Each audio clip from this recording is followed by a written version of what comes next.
Yeah, I think were you born in Philadelphia? Uh, just outside of Philadelphia. Yeah, I've Okay. spent just about, every day of my life in or around Yeah. Philadelphia. So So you were already really into playing over there, band, because I think before Dillinger Skate Plan, I think you played in 2 or 3. yeah. I mean, I grew up in the suburbs. I went to high school in North Philly, Yeah. and then went to university in pretty much Center City. So What do you study? in college, I studied woodworking.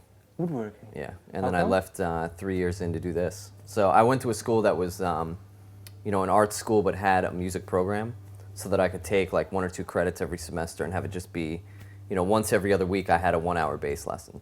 Okay. So for me, it was kind of like, okay, I could keep things in balance, and I was still in the city, and I could still use friends and everything to network around bands and shows and things like that. So yeah, I mean it. So you were studying woodworking and Like doing the furniture music. making, and then Oh, like okay. 1 credit in music, just to kind of, at one point I got frustrated in the art department and switched over to the music department over like a Christmas break, and then like 2 days before I came back from the break, I switched back, bugging out in a different way, like, oh, I don't want to study music like this.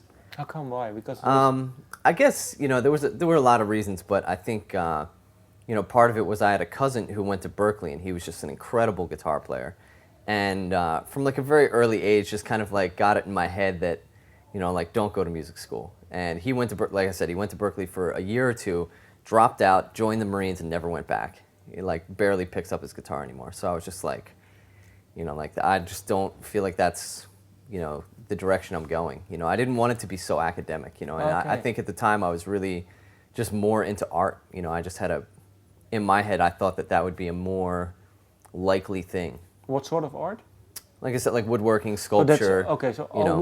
okay. So I was just like, I felt like, I knew I could draw, I could sculpt, I was getting out things creatively, and I had a band on the side, and that was fine, and I didn't really have to, like, I felt like I was doing both because I had a band, in the area, or like bands in the area that were interested in playing. So, once I got like 3 years in, I was working at a record store, meeting different people there, networking with more of like, the music culture that I wasn't familiar with yet, and then, eventually got into Dillinger.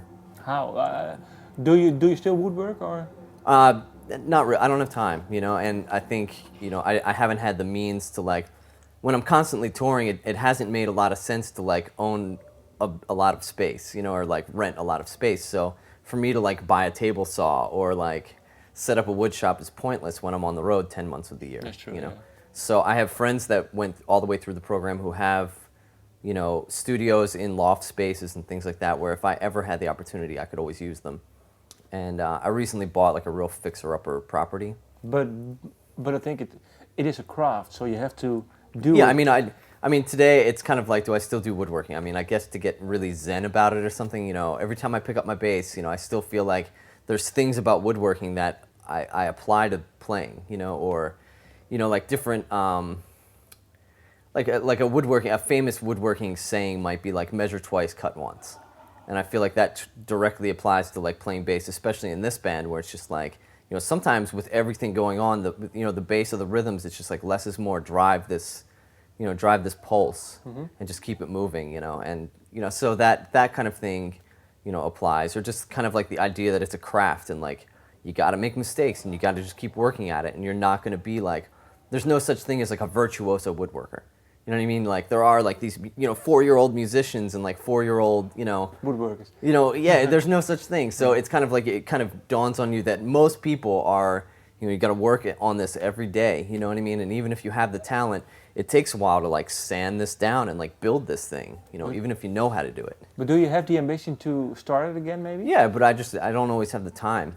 And at this point, there's so many other things that like, it's become like, well, now I have a house, and I want to, maybe build some furniture, but for the most part, just frame out walls and things like that, and just, even though it's not really crafty, there's something, like I feel like I'm doing something with it, and